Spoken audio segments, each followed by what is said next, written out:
നമസ്കാരം, എല്ലാവർക്കും നമ്മുടെ ഓൺലൈൻ ക്ലാസ്സിലേക്ക് സ്വാഗതം. അപ്പോൾ നമുക്ക് ഇന്ന് പഠിച്ചു തീർക്കേണ്ട ചാപ്റ്റർ ന്യൂക്ലിയൈ എന്ന് പറഞ്ഞ ചാപ്റ്ററാണ്. സ്ട്രെസ്സ് കുറഞ്ഞ ചാപ്റ്റേഴ്സ് ഏറ്റവും എളുപ്പം ഞാൻ നിങ്ങളുടെ മുൻപിൽ ഇൻട്രൊഡ്യൂസ് ചെയ്യുന്നത് എന്തുകൊണ്ടാണെന്ന് വെച്ചാൽ, ഒന്നും പഠിക്കാത്ത കുട്ടികളുണ്ടല്ലോ, അവർക്ക് പോലും നല്ല സ്കോറിലെത്തിപ്പെടാൻ വേണ്ടിയിട്ടാണ്. ഓക്കെ, അപ്പോൾ നിങ്ങളെ എല്ലാ കൂട്ടുകാർക്കും ഇത് മാക്സിമം ഷെയർ ചെയ്ത് നമ്മളെ സപ്പോർട്ട് കൂടി ചെയ്യുക.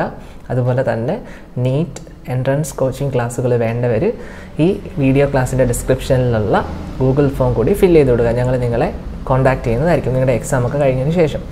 അപ്പോൾ നമുക്ക് ന്യൂക്ലിയൈ എന്ന് പറയുന്ന ഈ ചാപ്റ്റർ വീഡിയോ കഴിഞ്ഞ് തീരുന്നതിന് മുൻപ് തന്നെ നിങ്ങൾ പഠിച്ചെടുക്കണം കേട്ടോ. അപ്പോൾ അത്രയും ഒരു ചലഞ്ചോടുകൂടി, അത്രയ്ക്കും ഒരു കോൺഫിഡൻസോടുകൂടി ഈ നോട്ട്സ് വെച്ച് നമുക്ക് ക്ലാസ് എക്സ്പ്ലെയിൻ ചെയ്ത് തുടങ്ങാം. അപ്പോൾ ഞാൻ സമയം ദീർഘിപ്പിക്കുന്നില്ല, നമുക്ക് ന്യൂക്ലിയൈ എന്ന ചാപ്റ്റർ തുടങ്ങാം. ന്യൂക്ലിയൈ എന്ന് പറയുന്ന ചാപ്റ്ററിൽ ഫസ്റ്റ് നമ്മൾ അറിയേണ്ടത് റേഡിയോ ആക്ടിവിറ്റി എന്ന് പറയുന്ന ഒരു കോൺസെപ്റ്റാണ്. റേഡിയോ ആക്ടിവിറ്റി എന്ന് പറഞ്ഞാൽ it is A phenomenon in which an unstable nucleus undergoes a decay. This is known as radioactive decay. എന്ന് വെച്ചാൽ അറ്റോമിക് വെയ്റ്റ് കൂടിയിരിക്കുന്ന എലമെൻസിന് സ്റ്റെബിലിറ്റി കുറവായതുകൊണ്ടിട്ട് അത് സ്പ്ലിറ്റ് ചെയ്തിട്ട് അത് ഡിസിൻറ്റഗ്രേഷന് വിധേയമാകുന്നു. ആ പ്രോസസ്സിന് പറയുന്ന പേരാണ് റേഡിയോ ആക്ടിവിറ്റി എന്ന് പറയുന്നത്.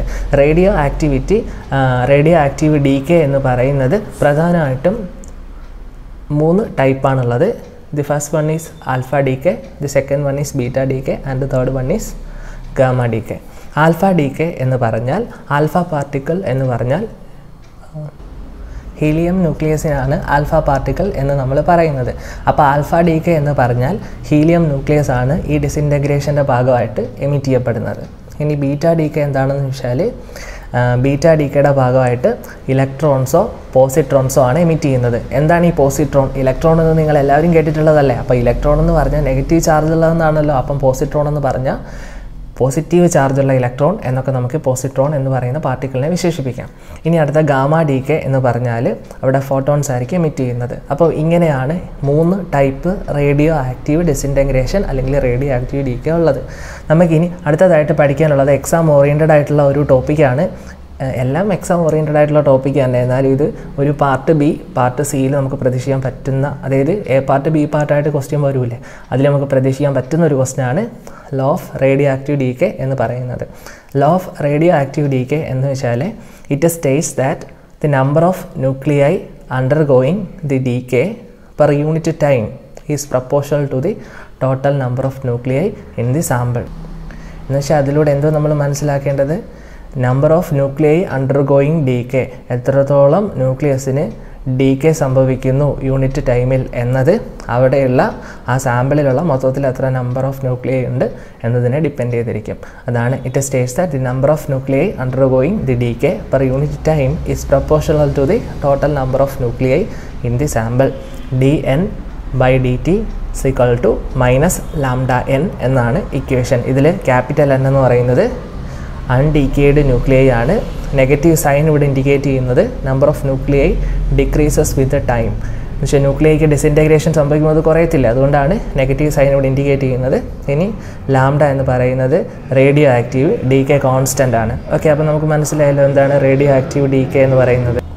Okay, clear. അവിടെ നിന്നൊരു നോട്ട് കൂടെ പഠിക്കാനുണ്ട്. SI unit of radio active activity എന്ന് പറയുന്നത് ബെക്വറൽ ആണ്. നമുക്ക് വേണമെങ്കിൽ ഒരു മാർക്കിന് പ്രതീക്ഷിക്കാം. SI unit of radioactivity is becquerel. അടുത്ത് നമുക്ക് ഹാഫ് ലൈഫ് പീരീഡ് എന്താണെന്ന് നോക്കാം. ചെറിയൊരു ടോപ്പിക്കാണ്.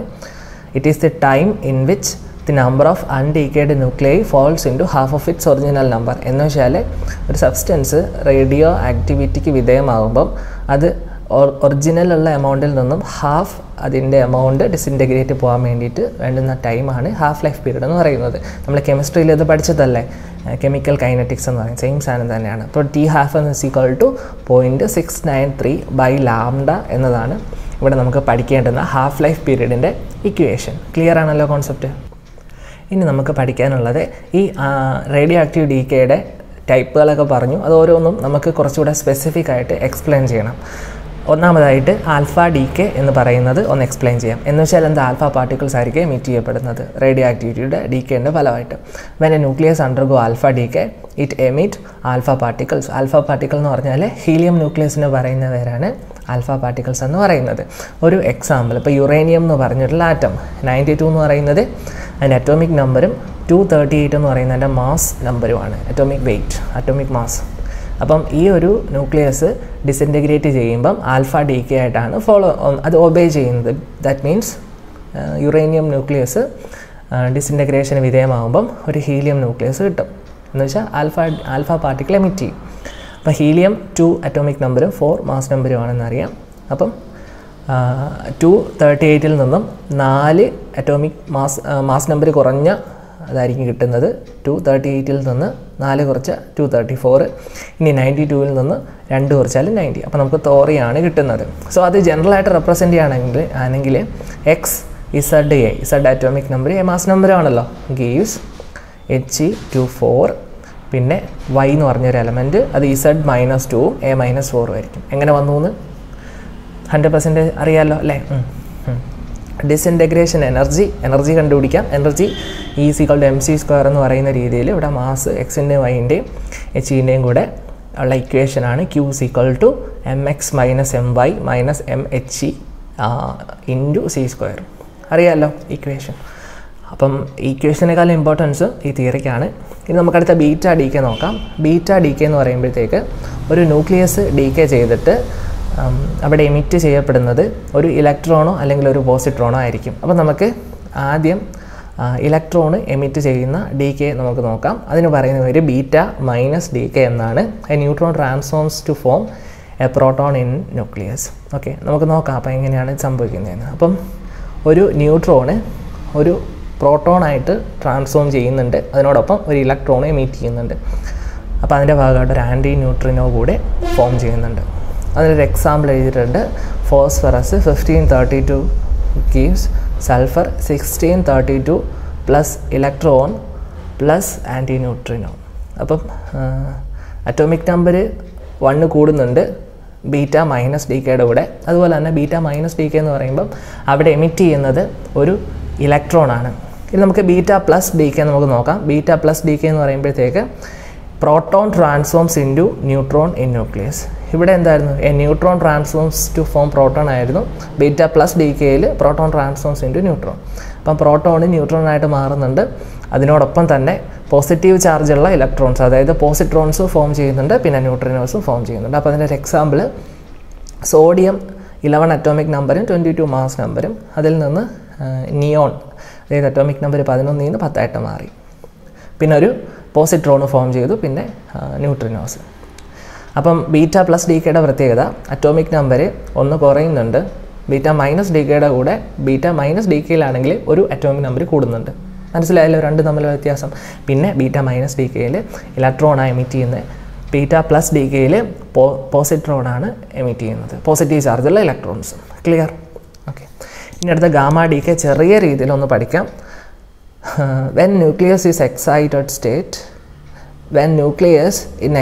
state make a transition to lower energy level, then energy photons emitted called gamma decay.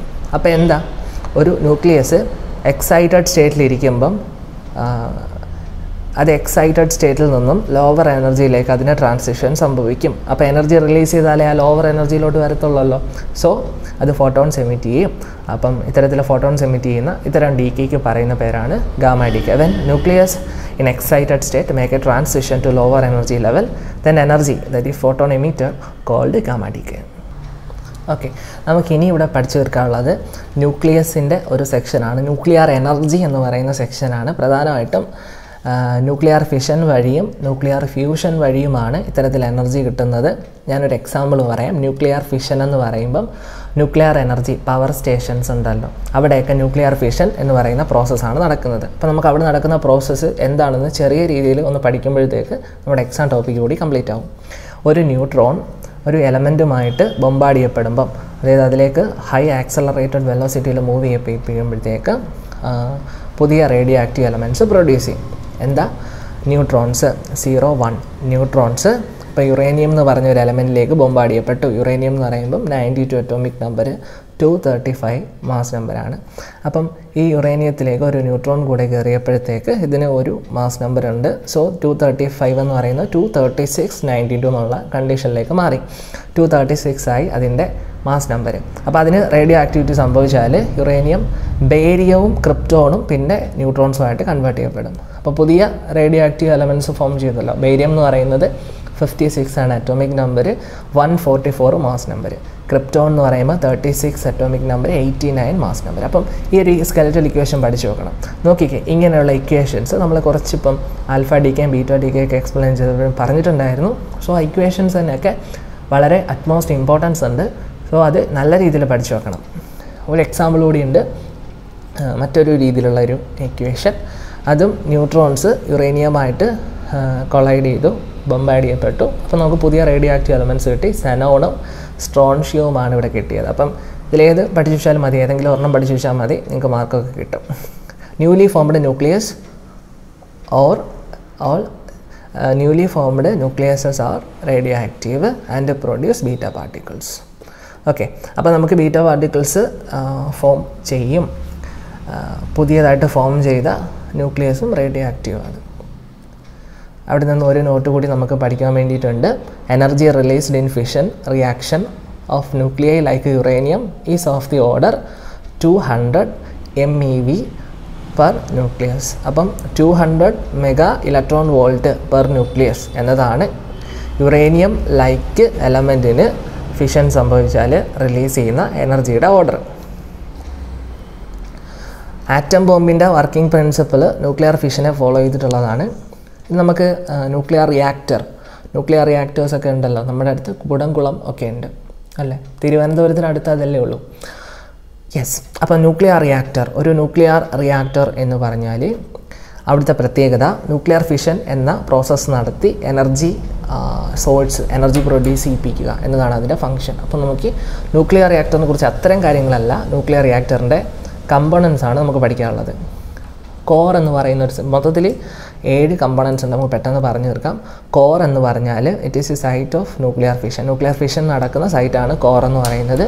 അടുത്ത ഫിഷണബിൾ മെറ്റീരിയൽ എന്ന് പറയുന്നതുണ്ട്. The core of the reactor contains the fuel elements in fabricated form. അപ്പം nuclear fission നടക്കേണ്ട core എന്ന് പറഞ്ഞ സ്ഥലത്ത് എന്തുണ്ട്, fuel elements ഉണ്ട്. അതാണ് ഫിഷണബിൾ മെറ്റീരിയൽ എന്ന് പറയുന്നത്. യുറേനിയം പ്ലൂട്ടോണിയം ഒക്കെയാണ്. ഇനി അടുത്ത മൂന്നാമത്തെ സോഴ്സ് ഓഫ് ന്യൂട്രോൺസ് ആണ്. ബെറിലിയം പൊളോണിയവും പൗഡേഴ്സ് ആണ് ഈ ന്യൂട്രോൺ സോഴ്സിന് വേണ്ടിയിട്ട് യൂസ് ചെയ്യുന്നത്. അടുത്ത മോഡറേറ്റർ എന്ന് പറഞ്ഞൊരു സെക്ഷൻ ഉണ്ട്. It is used to slow down neutrons produced by fission. അപ്പം ന്യൂട്രോൺസിനെ സ്ലോ ഡൗൺ ചെയ്യിപ്പിക്കാൻ വേണ്ടിയിട്ടുള്ള സബ്സ്റ്റൻസ് ആണ് മോഡറേറ്റർ എന്ന് പറയുന്നത്. ഗ്രാഫൈറ്റ്, D2O, H2O ഒക്കെ മോഡറേറ്ററായിട്ട് യൂസ് ചെയ്യാറുണ്ട്. ഇനി കൺട്രോൾ റോഡ്സ് എന്ന് പറയുന്ന ഒരു സെക്ഷൻ ഉണ്ട്. These are used to absorb neutrons absorb ചെയ്യാൻ വേണ്ടിയിട്ടുള്ള പാർട്സാണ് കൺട്രോൾ റോഡ്സ് എന്ന് പറയുന്നത്. കാഡ്മിയവും ഒക്കെ അതിനെ യൂസ് ചെയ്യുന്നതാണ്. കാഡ്മിയം ബോറോൺ ഒക്കെ ഇതിന് വേണ്ടിയിട്ട് യൂസ് ചെയ്യുന്നതാണ്. ഇനി അടുത്ത കൂളൻ്റ് ഉണ്ട്. It is used to absorb heat generator. അപ്പോൾ കൂളൻ്റ് എന്ന് പറഞ്ഞാൽ ഹീറ്റ് ഫോം ചെയ്ത് അബ്സോർബ് ചെയ്യാൻ വേണ്ടിയിട്ടുള്ള ഒരു സെക്ഷനാണ്. It is used to absorb heat generated in a reactor. Example liquid sodium, heavy water ഒക്കെയാണ് എക്സാമ്പിൾസാണ്. ഇനി നമുക്ക് അടുത്ത് നോക്കാം. 7th പാർട്ട് എന്ന് പറയുന്നത് ഷീൽഡാണ്. Made up of thick massive concrete used to prevent the radiation coming out of the reactor.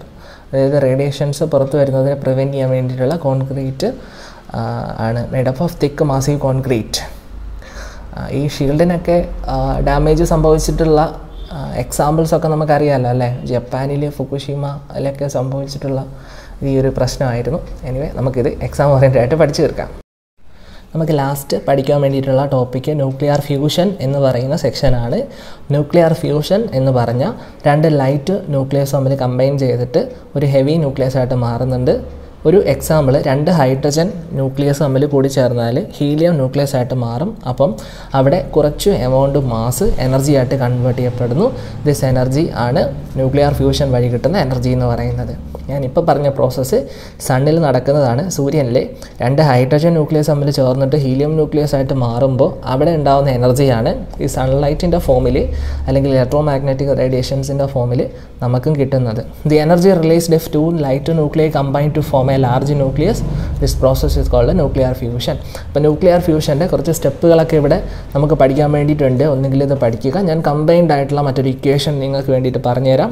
4H11 hydrogen H11 എന്നൊക്കെ പറഞ്ഞാൽ അറിയാമല്ലോ, plus 2 electrons gives helium 24 plus 2 neutrino plus 6 gamma particles plus 26.7 mega electro volt energy release ചെയ്യും. അപ്പോൾ ഈ ഒരു equation പഠിച്ചത് നന്നായിരിക്കും.